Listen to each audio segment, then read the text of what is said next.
Hey, what's up, guys? Welcome back. Today I got a very special guest, Dave Riske, former Major League reliever. Played with the Indians, the Red Sox, the White Sox, the Royals, the Brewers. Who didn't you play for, Dave? I mean, seriously. But Dave, I want to welcome you to the channel. How's it going, man? Very good. Thank you for having me. Absolutely. So we're home. We're not too far away. We're both in Las Vegas. That's where all the ballers are at. Out in not really Sin City. We live on the outskirts of everything. I don't know about you, but I have tried to avoid this trip at all costs, really. Never go down there. That's the funny part. Never go down there. Not a gambler, so I'm never down there. Yeah. Well, so now how long have you been in Vegas? So I think I've been in Vegas now for around 16 years. Okay. Yeah. And I did not like it at first. I came from Seattle, but it was very, very different. But now I enjoy the sunshine. That's what I enjoy, though. Yeah, it's starting to heat up here. We're gonna, I think, hit 100 this week at some point. Wednesday, I think we hit 100. It's creeping up fast. Yeah. Well, I thought of, when I started this channel, Dave, I thought of you in regards to, you have a unique story, how you were drafted. We're going to dive into Division I ball versus junior college baseball. What it's like to be a middle reliever pitching in the big leagues, and kind of the mindset between a reliever and a starter. And now you've transitioned to being in retirement and coaching at Bishop Gorman. Everyone in the country knows about Bishop Gorman, and so you now the pitching coach there. So let's start with, when you were drafted. It was 96 out of junior college. Walk us through your story with getting to a junior college.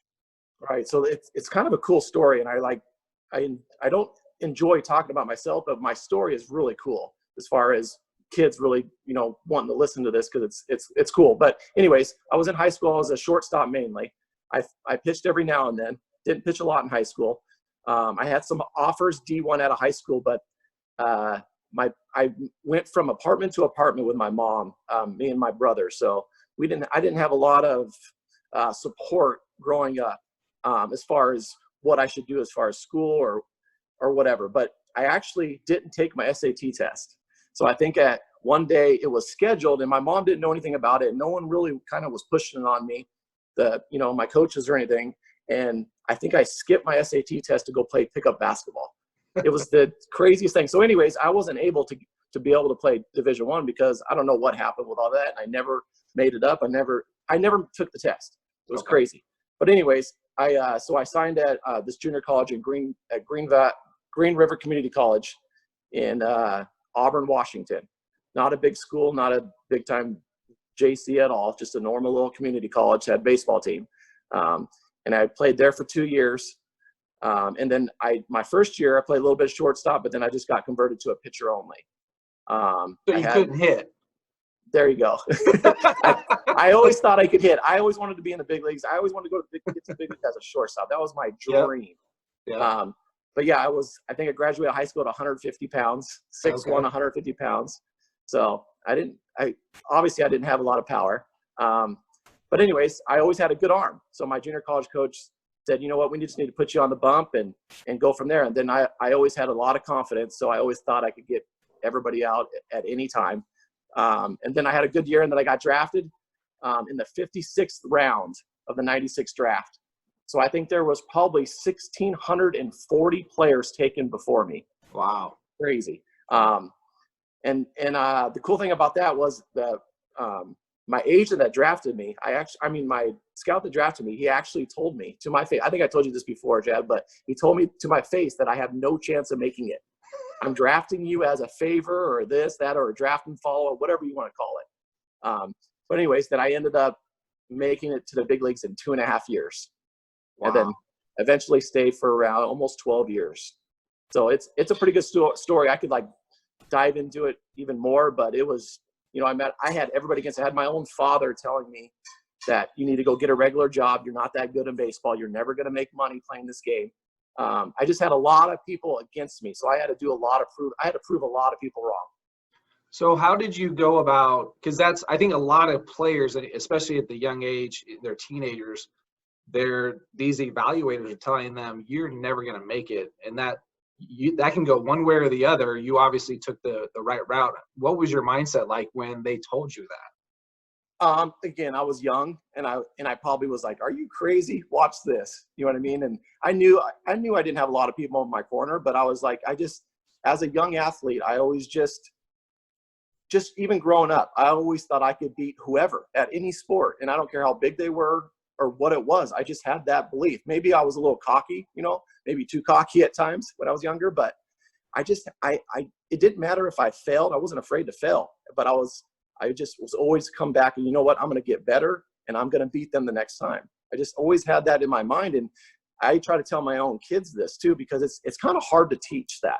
Right. And some people I see so much talent around town here. And then there's just so many kids that don't have that mental side of just, getting through the failures. Right. Well, it's almost like, well, you were good in high school, so you didn't have any failures, so how do you know, right? Or something like that, where right. There you go. Yeah. Sometimes the really good player doesn't meet that failure until AA. They, or even in college where they maybe struggle, or even in the big leagues, because they just dominated at such an early age all the way up. So yeah, that's crazy. So you get drafted as a pitcher. And did you go right away from being right into as a reliever role? Yeah, so I from day one was a reliever. I got drafted in the 56th round, and I went right to high A. I had a really good spring training, and they sent me right to high A ball, which everyone was like, they were like, why are you going to high A? You should be going to rookie ball. And I don't know. I had a good spring training. I threw a ton of strikes, but I was a reliever. I think I was a setup man or closer my first year, and I was a reliever from day one, all the way through the minor leagues and my whole big league career.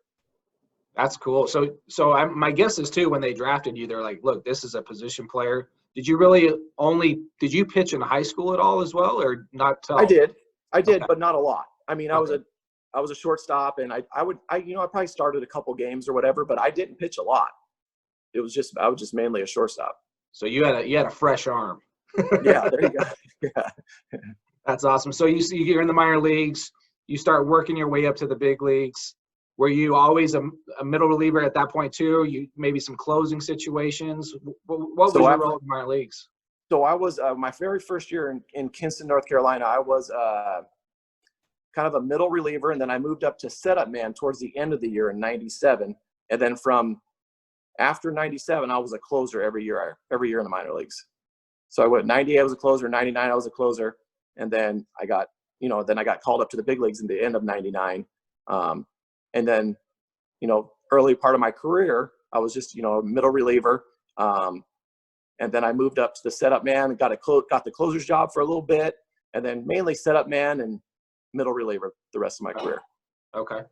Walk us through, because obviously when you're not pitching, you're probably chatting a lot with other pitchers. I know some relievers don't head out to the bullpen at the big league level till later on. It varies. Everyone's different. But what was it about for you mentioned you had a different mindset in regards to being a reliever than maybe a starter would. Kind of elaborate on that. Well, as a reliever, as a starter, they kind of want to save your stuff, right? You don't want to go all out and let it all out right away. But I was 100% all the time, and I never gave in. And the biggest thing that was different for me was that, and I was telling you about this earlier, but I felt like I had to be perfect every time I went out there. And I had zero fear, so I kind of pitched backwards too. So if let's say this guy is hitting the curveball this week really well, but I'll throw him a curveball. It doesn't matter to me. You know what I mean? Or if this guy, don't throw him a fastball. You got to throw him everything down the way, or bust him in, or throw him soft, whatever it is. I will throw him my fastball. I just had that mindset where I don't care what this hitter is doing or how good this week is. I'm going to pound him with my best stuff, and I have no fear doing it. So you didn't worry too much about a scouting report then. You trusted your own stuff. Yeah. So every time, we had the pitchers and catchers meeting before every game, and we go over every hitter. I did study hitters a lot, though. I studied the swing of hitters a lot, because I was always my feedback was the hitters couldn't pick up the baseball. So I hit it. I had deception. I didn't throw the hardest, but they felt like when they'd go back and watch it on TV or on film or whatever, they thought I was throwing like 98 when they were up there. So I had a lot of deception, and that's probably what helped me. But I I tell these kids now, I probably threw a fastball for 12 years in the big leagues, 98% of the time. Wow. You know what I mean? You see in these high school, especially when I'm coaching in high school now, like you rarely see fastballs anymore. I mean, you see curveball after curveball after curveball, which I get it. I mean, curveball's a hard pitch to hit too. But yeah. I just had that mindset where I just like to attack. Did you go 4-seam and 2-seam? I did, yes. I threw both. But my 4-seam, they called my ball the shoot-toe ball. So it would go in, and they said it would rise, and it would rise over the hitter's barrels. That's the feedback I got. Yeah, so, I know. I think it's deception. Yeah, when you get deception, and like as a hitter, you're probably one of those guys when you walk back, you're like, dude, he just threw me 3 straight fastballs or 5 fastballs. I fouled 3 off, and then I missed the last one. I'm like, I don't get it. Yeah, right. That's exactly what they said. You know what? And a lot of guys fouled my pitches off. That's what I don't know if it just rose and hit the top of the barrel or whatever, but I gave up a lot of foul balls. Yeah, that late movement is when we're scouting players, that's a big part of, if you have a flat 4-seam fastball and it's 90 to 96, it's going to get hit. If you have some late movement to it, that's tough. That's a whole different game. As pitchers, that's all we want to do. I want to miss the barrel. That's what I'm trying to do. I'm trying to miss the barrel. Yeah. Was there any let's say at the big league level, you're sitting in the bullpen. I can't even imagine the conversations that some of you guys have, is there any conversation that stood out to you, maybe that you learned from some of your other teammates about the mental game and how to prepare and things like that? Oh my gosh, I learned so much. I played with some really old school guys. I think when I first got called up, Mark Langston was in the bullpen with me. Wow. Paul Osamacher. I mean, these are some old school guys. Mike Jackson. Mm-hmm. These are all Indians back in the day. Yeah, I played with some really cool guys, and I played with some crazy guys. John Rocker. Okay.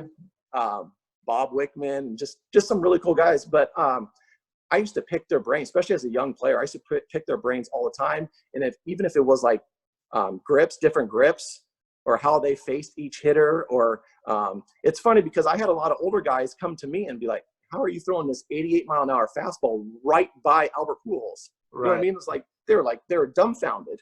Okay. But we just kind of we would talk with each other all the time about all that stuff. And I liked asking them questions about not really because everybody had good stuff up there, but I wanted to know how they attacked hitters in certain counts and certain situations, and that's what I really learned a lot. Yeah, that's certainly, I would say, if I had something I wish I could do over again, and I think position players and pitchers are on a whole different planet in a way. Right. But just being able to go up to players more as a young player, because we kind of came up in the same time, we're about the same age, where you're in a big league clubhouse, you're young, like you don't say anything, right? You you walk around, you do your job, you earn your stripes, which I think there's a big part of that makes a lot of sense. But I also think there's a lot of guys, I felt like I needed to learn from someone. And with how I was up and down personally in my career, I was like you hear all the, like Mike Trout has Pujols, he had Torrey Hunter, all these guys, these mentors that just, hey, let's go talk about the game. I felt I really didn't have that. And that's something I wish I would have been more, I guess, I don't know if it's outgoing or just going up to a guy, hey, like, I'm struggling here. Do you mind helping me a little bit? Right. And so I think that's the difference with when you're in a bullpen, you're in that small little area. You can go up to a guy and start talking to him. Hey, I'm struggling with my fastball command on the outer half. Like, you got anything, obviously you have your pitching coach to help you with that stuff. Right. Hitters have hitting coaches, but there's something about player to player, there's some trust there too. You're completely right. I learned way more. I'm not taking anything away from coaches. I learned way more from my teammates. Yeah. And even guys, even the other teams that I'm playing with, we're out shagging BP or whatever, and they're out playing catch. Go over and talk to them if you know them a little bit, and ask them about their stuff and their grip. I remember Mariano Rivera showed me his cutter one day, just during batting practice. Mm-hmm. I mean, I learned so much, way more from players. And going back to what you said about, when you first get called up to the big leagues, it's intimidating. Meeting all these guys that you watched on TV. I got called up at 22 years old. I think you were young too, but it's intimidating. You almost don't even want to ask. You don't even want to say anything to them. No. You just want to do your job. Just put your head down and. Right. But I know I was like that, and I was always told by the veteran guys that you are the best rookie ever. You didn't say nothing. You're so respectful. And I always loved that. Everybody, all the veteran guys were so good to me that that's what I wanted to do. When I became a veteran, I was always talking to the younger guys, always trying to help them out. I actually think I got in an argument with a manager one day because of how he treated a kid that just got called up and he abused him in the game one day. And I went in and yelled at the manager for this kid. No way. Because that's just how I loved helping younger guys, because I was helped by older guys, and I loved it. That's awesome. Yeah, and I think that's, if you're, say, a younger player like in the high school age right now, and I think you can translate that into, let's say if you're a junior or senior and you see some freshmen or sophomores that are struggling, and you're have maybe a leadership type, some qualities to you, being able to go up to that younger player after coach just jumped you for doing something wrong, or maybe you were soft, in Right. some aspect, and just kind of putting their arm around them and just being like, hey, dude, like, you're fine. We're going to work through this. That goes a long way. Oh, for sure. I mean, that happened all the time too. As a player, you don't want to, even at the high school level, wherever, as a player, you don't want the coaches mad at you or disappointed in you. You know what I mean? So then, like you said, you could go either way. And if a player comes up to you and helps you out and does what you say, that's a big deal. Yeah. And that kind of makes me think about the school you're at. So you're at Bishop Gorman right now, private school, one of the best programs in the country, constantly in the top 25, every year. You're now the pitching coach for them, and you've kind of dabbled and worked with them, and you have a son that is a sophomore this year. Yes, is that right? correct. So how is that working with these young players, what you've learned all the way up at the big league level? How are you helping translate that to these high school kids? When I first got into coaching my kids when they were like 9 or 10, the club ball days or whatever, I had a tough time just because I was just retired and I was still so competitive. Yeah. I mean, I had a really tough time seeing how the game was played from other teams or how it was being coached from other coaches. And I was really hard on my boys. You know what I mean? I'm just like, why can't you do this? Why can't you do that? And then I learned a lot. And I actually learned a lot from Nick Garitano, because we coached forever together. Yep. And then now that I'm at the high school level, I've learned so much, and it's so fun because these kids, they're kids. You know what I mean? That I get we want to win. I want to win at everything I do, everything I play. I want to win.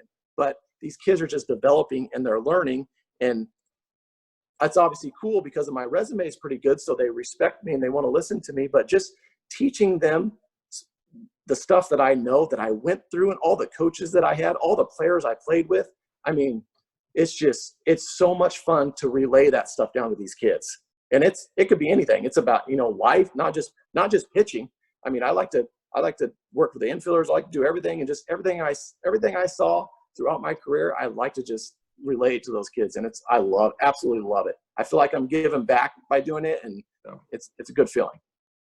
Yeah, no doubt. And that's what's awesome, is you were able to play for so long and put yourself in a position to, like, I can just go coach, and I think that's really kind of what everybody aspires to do, is do so well that I can, when I'm done playing, I'm retired, I can be with my family as much as I want to be, and right. Just be there for them.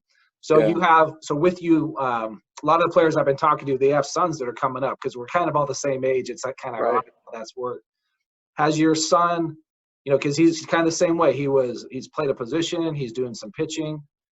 Maybe pitching is his future as well. Is there anything in him that says, God, my dad's a big leaguer. Like, this is hard to handle. This is a tough situation, or kind of a tough thing for me, because me and him used to butt heads earlier. We still butt heads a little bit right now, but I feel like my son is so talented. But we always try, even me and Nick Garitano, like, Nick, can you coach Peyton? And I'll coach Nicky. You know what I mean? Like, It was just one of those things where it's still dad and son. No matter what I went through, and I always try to tell him, I'm like, there's only one thing in this world I know, and it's baseball. So just please listen to me. But no, it's gotten way better. I've even explained to him a couple times, like, even just at the high school level, I go, you're going to have a target on your back, buddy. You know what I mean? Like everybody, even with your son too, everyone thinks that our kids should be perfect every time they get on that baseball field because of their dad. Yeah. You know what I mean? And they got so much pressure. And I always tell them, like, you got a target on your back. So let's just go prove everybody wrong. No matter what anybody says, you just go be you, and you try to be the best you can be out there. And that's all you can do. But it is tough at times. It is. It's so hard for them because they want to impress. You know, they don't want to be embarrassed. It's the family name or whatever, and they're also competitive, so they want to go out and do their thing. And when maybe things don't add up to what maybe their high expectations, you know, then they can get down on themselves pretty easily. And I certainly went through that a little bit with my kid. But it was actually something. He kind of had some struggles his sophomore year. But he went through it. He's like, Dad, I was actually kind of glad in a way that I struggled. And like, cause I learned a lot about myself is kind of how he explained it. And I'm like, that's all I could ask, dude. Like, you just keep asking questions, be hungry to get better, work the process of getting better every day. And don't worry about the final results, because that will come, you know, and they're so young. They think that if you know, Dad was a high draft pick, if I'm not doing the exact same things that Dad did, then I'm a failure. I'm like, no, dude. Like, this is a long journey. Like, you might have to go to junior college first, and then you might have to go to D1. Yeah. I don't care if you're a big leaguer or not. Right. I want you to play the game because you love it. Go get your education paid for. If you're good enough to play pro ball, it happens. Right. Right. Yeah. Funny. I have the same conversations, and especially the kids in high school. Like, I wish they understood how hard this game is. Like there's no game like this. I mean, to fail 7 out of 10 times and be a Hall of Famer, whatever, you know what I mean? Like there's nothing like this game. It is so hard, and this game will humble you in a second. And that's why I try to tell these kids, like, I know it's only the high school level, but why are you putting so much pressure on yourself? You're 16 or 17 years old. Mm-hmm. Like, who cares? And I remember hearing this I think it was from Oral Hershiser a long time ago. He said something like, make the best decisions you can and just live with the results. And obviously we don't want bad results. Nobody wants bad results, but this game, you're going to get a lot of them. It's the ones that can just be even kill, and you know what I mean? And move on and be like, you know what? I'm going to get better. Today I give up a 2-run homer and lost the game, but I want to come back out tomorrow and I want to dominate them. I'll get them back. You know what I mean? And I think in today's world a little bit, the kids are just, I don't know. I don't think they're as mentally tough, and I'm a little biased, but you know, when we grew up, but I don't know. They just, if something's not going right, they want to transfer something, you know what I mean? Yeah. And it's not even the high school. It's colleges now. They're transferring if things aren't going right. Right. I always had to, if something's not right, I had to, you know, stick with it and do something about it. It's so true. I mean, if you're going to go play this game and you don't think there's going to be some obstacles, then you got something coming to you, you know, because I had a conversation the other day. We're talking about players like, and when you start putting players, let's just look at locally. We have Chris Bryant here. We got Bryce Harper, Joey Gallo, right? These are monsters at the big league level. Right. And they will not get sent down unless they have a rehab assignment and to play in the minor leagues. So they don't know what that's like. Right. But we're talking about, these are potential Hall of Fame players. Right. Right. That even as you go up through the minor leagues, like, you probably might get sent down. You know, if you kind of look at some of the big players, Mike Trout got sent down. Right. You know, so it happens. But yeah, if you're going to play this game and something crappy is not going to happen to you, you know, you got to just prepare yourself for it to happen. And that's obviously what we're trying to accomplish here. Right. Yeah. That's what I do tell the kids at Gorman. I'm like, some of them, and I like the cockiness. I like confidence. I think confidence goes a long ways.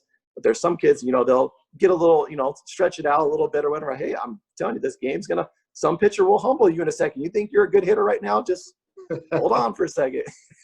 And same thing with a pitcher. You think you're dominating every hitter right now? Someone's going to catch you. Yeah, no, and I think the game and the players police that pretty well, you know, it's in regards to maybe a guy showing up some other guys, and they seem to kind of take care of that in a hurry. So, yeah, but no, so is there anything in particular that you want to share either from your pitching experience or your coaching experience that you really, maybe your number one nugget for our listeners? It kind of goes back to how I hate saying how I was, but the mental side of how I approached every sport, or even pitching, or even when I was hitting. I just always had a belief that I could be better than that person in the batter's box or that person on the mound. You know what I mean? I always had that belief. I mean, no matter how I was feeling that day, I felt like I could beat them. And if I didn't beat them, I felt like, just give me one more chance and I'll beat them. I don't know. I wish just kids were not afraid to fail or to lose. You know what I mean? Because there's so many like showcases now, and there's so much stuff out there right now. And I've seen kids come back from showcases or wherever they were like at some college showcase, whatever. And, I didn't throw good. I only threw like 82 miles an hour. And they're like completely mentally broke because of what that radar gun said. Right. So I don't know. I wish there was a magic word I can say for these kids to not just, especially about the radar gun. You know what I mean? And that's another topic I can get into too, because my son will do the same thing. He's like, Dad, I think he's hit 84 one time, and he's like 82-ish, whatever. Right. And he's like, I need to be throwing way harder. This is bad. I go, buddy, I topped out at 82 or 83 miles per hour my senior year in high school. I go, you're going to be okay. And I get it. It's the game's different. I mean, the radar gun, that gets you drafted. I get it. But I just wish kids would, instead of worrying about that radar gun, learn how to pitch. And that's why I'm enjoying coaching, because I want to teach these kids how to pitch and teach catchers how to call games, and really, you know what I mean, really study the swing and how to miss barrels, like I said earlier. That's what I really enjoy. No doubt. And to that point, as I'm out scouting kids, there's so many kids that throw hard, right? They throw hard, but they don't know how to pitch. They're just throwers, Right. and they may throw over 90 miles an hour, and we're looking at the effort that they put into it, max effort, the head's off to the side. They're not even looking. Right. They have no breaking ball. When they throw 1 out of 10 breaking balls for a strike, have no feel for a changeup. But I throw 93, so for me, that doesn't do anything for me. Maybe that shows some arm strength, but that we're obviously, when you're looking at, I tell kids, if you're looking at if you have a high draft pick type kid in your area that's considered like a top 2 rounder, let's say, those are pretty rare. But if you find those kids in your area, go watch them pitch. Like, Right. What is different about them? They're probably tall, lean. They have 3 pitches. They throw strikes. How they do it, they're athletic. All these things that kind of apply to it. But there's only a certain percentage of kids that fit that category every year.